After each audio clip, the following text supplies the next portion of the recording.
একজন ডিভোর্সি নারী সমাজ তাকে যেভাবে দেখে, ইসলাম কি সত্যিই তাকে সেভাবে দেখে? অনেকেই ভাবে তালাক মানেই একজন নারীর মূল্য কমে গেছে, কিন্তু ইসলাম বলে না। ইসলামে একজন নারীর সম্মান কখনোই কমে না, সে বিবাহিত হোক বা ডিভোর্সি। তালাকের পর আছে ইদ্দত, একটি সম্মানজনক অপেক্ষার সময়, যা তার অধিকার ও নিরাপত্তার জন্য। আর ইদ্দত শেষে সে চাইলে আবার নতুনভাবে জীবন শুরু করতে পারে, বিয়ে করতে পারে নিজের পছন্দ মতো।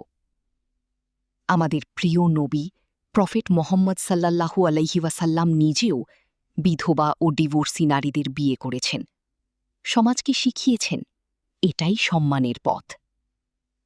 কাউকে তার পছন্দের বিয়ে থেকে বাধা দেওয়া ইসলামে সম্পূর্ণ নিষিদ্ধ।